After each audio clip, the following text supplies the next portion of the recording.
그걸 과거로 다시 거슬러서 내려가 보면 처음에 이 사안이 어떻게 촉발이 됐냐면, 이런 주식시장에서 막 어떤 M 증권사를 통해서 이제 계속해서 주문이 나오는데, M 증권사를 통해서 나온 주문이 이제 막 이렇게 약간씩 휘젓고 다니는 것 같은, 일반 투자자들 입장에서는 그런 느낌을 받게 된 거예요. 그래서 M사에서 이제 주문이 나왔는데 그걸 막 쫓아가다 보면 갑자기 공매도도 나오고, 막 공매도가 나오니까 또 손해를 보기도 하고, 막 일반 투자자들이 어떤 기관 투자자의 이제 자금 흐름인 줄 알고 쫓아가다 보니 나중에는 이제 뭔가 손해를 자꾸 보게 되는 거죠. 오전에는 쫓아가다가 오후에 보니까 그 사람은 갑자기 팔고 나가고, 뭐 오전에는 사는 것 같아서 막 쫓아가는데 또 오후에 팔고 나가고, 이러니까 막 약간 이런 식이 계속 반복되다 보니까 이제 일반 투자자들이 약간 성이 났었나 봐요. 그래서 청와대에 이제 국민신문고, 맞아요, 거기에다가 이제 올린 거예요. 그래서 이게 처음에 시작이 된 사건이라고 해요. 그 당시에 2017년이니까 우리나라가 뭐 알고리즘 트레이딩이 막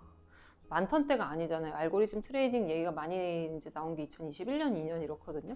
우리나라 시장에는 이제 알고리즘 트레이딩이 정말 흔치 않던 상황에서 알고리즘 트레이딩 기법이 처음 나타난 걸 보고 이제 시장이 혼란에 빠진 거예요. 그러면 이게 보니까 실제 가격을 이제 내서 허위로 이제 주문을 체결시키는 방식은 아니고, 누군가 짜고 치는 고스톱도 아니고, 근데 누군가 이제 투자자들은 자꾸 이제 기관 따라가다가 손해를 맞고 이러니까 이게 이제 조사에 들어가게 된 거죠. 그럼 증권사가 직접 이 매매 체결 주문을 낸 거냐? 라는 의문이 이제 제기됐어요. 근데 그 회사는 이제 미국계 회사였다고 해요. 근데 미국에서는 2015년부터 증권사가 직접 자기 매매 주문을 낼 수 없도록, 자기의 거래를 자기 증권사를 통해서 매매 주문 체결하지 못하도록 하는 볼커 룰이라는 룰이 있는데, 그것 때문에 자기 주문은 아닐 거다. 그러니까 M사를 통해서 나온 주문이지만 M사가 주체가 돼서 거래를 하고 있는 건 아닐 거다 라고 이제 사람들이 판단을 했어요. 그러면 M사 뒤에 M사의 고객인 누군가가 M사 증권사의 그 창구 주문을 통해서 아마 거래소에 주문을 내는 거다라고 이제 추측이 됐죠. 근데 우선은 그 다음에 이제 사람들이, 그러면 이 M사를 통해서 그럼 C라는 펀드사가 이 주문을 낸 거라면 이 C라는 펀드사의 행위는 어떤 거냐, 정당한 거냐, 아니면 시세 조정이냐, 이렇게 자꾸 이제 문제가 된 거죠. 이제 사람들이 이건 시세 조정일 거야 라고 이제 주장하는 사람도 있는 반면에, 이제 또 한편으로는 이거는 그냥 투자 전략 중에 하나다.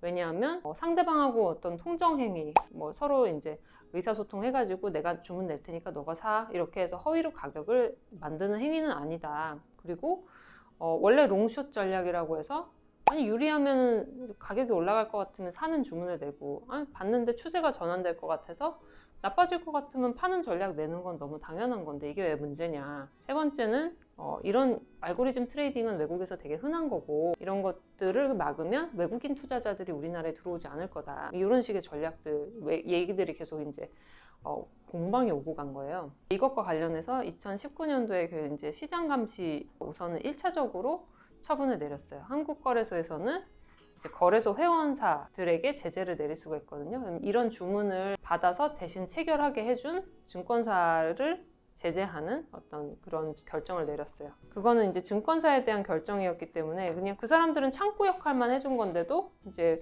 회원사가 잘못된 주문을 냈다라고 해서 이제 우선 처벌을 받았고, 그 다음에 이제 문제된 거는, 그러면 이건 거래소 차원에서 그냥 자율 규제로서 부가금이라고 하거든요. 그럼 실제로 이런 프랍 트레이딩을 해서 수익을 얻게 된 요 회사는 어떻게 처벌할 것이냐가 이제 그 다음 문제로 남게 됐어요. 그래서 2017년도에 처음에 제기된 문제가 2019년도에 증권사에서 제재를 받았고, 그 다음에 계속해서 조사를 했는데 그 주체가 이제 미국계 헤지펀드로 밝혀졌어요. 그 사람이 이제 뭐 하버드 대학을 나온 뭐 사람이 유명한 헤지펀드였다고 해요. 펀드를 하고 막 이런 사람들 되게 막 이렇게 똑똑한 사람들이더라고요. 그래서 이 사람은 원래부터 학생 때부터 이런 전환사채 같은 거 뭐 사고 파는데 관심이 많았던 사람인데, 이걸 이제 펀드사를 만들어서 헤지펀드를 운영하면서 돈을 되게 많이 벌었다고 해요. 최근에 이 언론 보도에도 실제 실명이 나오고 있는데, 이 회사 이름은 이제 금융위 제재 처분에 의해서 조만간 실명이 공개될 거예요. 2월 말에 공개될 예정이긴 한데, 그러면 이제 그 금융위에서는 요거를 어떻게 처리해야 될 거냐, 이게 위법한 행위냐 정당한 행위냐를 이제 결정해야 되는 상황이 온 거잖아요. 최종적으로는 아까 말씀드린 대로 시장 질서 교란 행위라는 걸로 우선 규제를 하기로 했고, 118억 원에 상당하는 이제 과징금 부과 처분을 내렸는데요. 이유가 이제 여기 나오는데, 우선은 이렇게 반복적으로 고가의 매수 주문을 내고 그리고 물량 소진을 시키고 그 다음에 다시 호가의 공백 상태를 자기가 이제 낸 지정가 주문으로 메우는 이 행위 자체가 결과적으로 투자자들에게 혼란을 일으켜서 마치 이제 호재가 있는 것처럼 오인을 발생시킬 수 있다. 잘못된 이제 그런 시그널을 줄 수 있는 행위다. 그리고 어떤 주식 거래가 활발하게 이루어지고 있다라고 하는 오해를 유발할 여지가 있기 때문에 이 행위를 자본시장법 178조의 2에서 규정하고 있는 시장 질서 교란 행위라고 보았고요. 구체적으로는 어떤 행위인지가 딱 특정되는 건 아니에요. 왜냐하면 이제 일반적으로는 118억 8천만 원을 이제 부과하기로 되었고, 구체적인 내용으로는 풍문을 유포하거나 거짓으로 계책을 꾸미는 등으로 상장 증권 또는 장내 파생 상품의 수요 공급 상황이나 그 가격에 대하여 타인에게 잘못된 판단이나 오해를 유발하거나 등등등 가격을 왜곡할 우려가 있는 행위, 이렇게 하고 있는데, 아마 이제 그 위반한 행위를 한 회사는 풍문을 유포한 것도 아니고 자기네가 소문낸 건 아니잖아요. 풍문 유포는 소문이거든요. 투자자들에게 이런 오해를 유발하게 할 의도는 없었다. 이렇게 이제 항변을 했던 거예요. 근데 아마 사전에 이런 검토를 하고 고성도 수준에서 이제 했을 거예요. 아니었으면 더 심하게 했겠죠. 그래서 법의 틀 안에서 최대한 수익을 볼 수 있는 구조가 어떻게 짜여지냐를 고민했을 거라고 저는 생각을 하는데, 이제 그럼에도 불구하고 당국에서는 결과적으로 이제 여기서 등이 있어요. 풍문 유포, 거짓으로 계책을 꾸미는 등에 해당한다.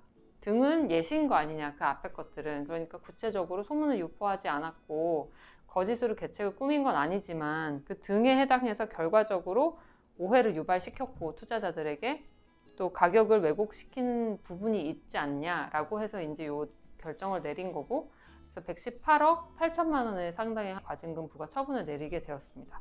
이게 굉장히 오랜 기간 동안 조사가 있었고 또 이제 의결을 하기 위해서 사람들이 굉장히 많은 논의를 했어요. 왜냐하면 이걸 잘못하면 알고리즘 트레이딩은 이제 세계적인 추세이기도 하고 기술의 발전에 따라서 피할 수 없는 건데, 이 알고리즘 트레이딩을 했다는 이유만으로 잘못됐다고 판단하면 그러면 이건 우리나라 시장 자체가 안 좋아지는 거 아니냐. 그리고 외국인들이나 자본력을 갖고 있는 사람들이 자꾸 우리나라에 와서 거래를 해야 우리나라 주식시장이 좀 더 활발해지고 우리나라 국민들도 그걸 통해서 수익을 얻을 수가 있는데, 잘못 규제를 하면 자본시장이 위축될 수가 있거든요. 그래서 요거를 이제 회피하기 위해서 자본시장은 위축되지 않지만 우리 일반 투자자들은 보호될 수 있는 방향이 무엇이냐에 대해서 되게 오랜 시간 동안 고민을 했고, 그 결과 어쨌든 이거는 자본시장의 어떤 시장 질서 교란한 행위라고 보고 이제 과징금 부과 처분을 한 사안이 된 거죠.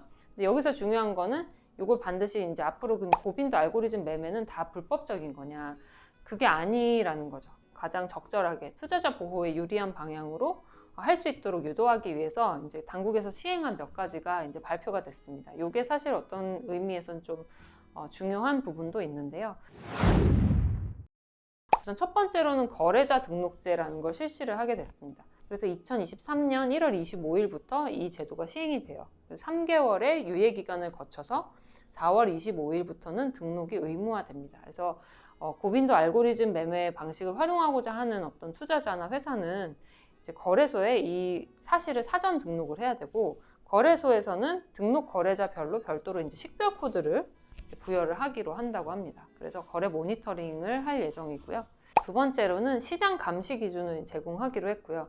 당국에서 시장 감시 기준을 이제 운영하겠다라고 이렇게 발표를 했습니다. 시장 참여자란 건 뭐 투자자들이죠. 보통 투자자, 매도자도 있고 매수자도 있는데, 이런 참여자들이 규제와 관련해서 어떤 예측 가능성을 이제 갖고 있어야 좀 더 안전하게 그리고 지속적으로 거래에 참여할 수 있기 때문에 앞으로 고빈도 알고리즘 매매에 특화된 시장 감시 기준을 내놓겠다라고 했고, 그다음에 시장 감시를 강화하겠다라고도 했습니다. 이거는 이제 거래소 차원에서 고빈도 알고리즘을 활용한 이상 거래가 이제 나타날 수 있잖아요. 이거를 이제 적출이라고 하는데, 고빈도 알고리즘 자체를 활용하는 거는 이상 거래는 아니지만 이걸 통해서 뭔가 투자자한테 피해가 발생될 수 있는 거래가 있으면 그 거래 자체를 찾아내서 그리고 하지 못하게 또는 이제 경고를 준다든지 뭐 확인 절차를 거친다든지 이런 것을 할 수 있기 위한 별도 시스템을 마련하겠다라고 이제 해서 시장 감시 업무를 더 효율적으로 수행하겠다라고 이제 이 세 가지를 주된 골자로 발표를 했습니다.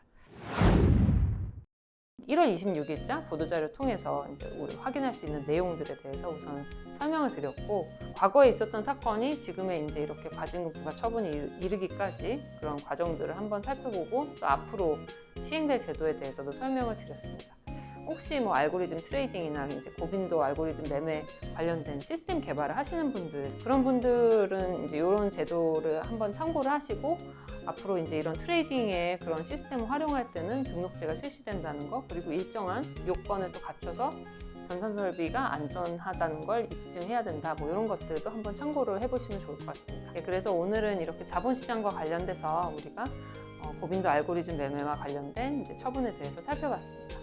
여러분들한테 좀 도움이 되셨으면 좋겠고요. 다음 시간에 더 알차고 재밌는 내용으로 찾아뵙겠습니다. 감사합니다.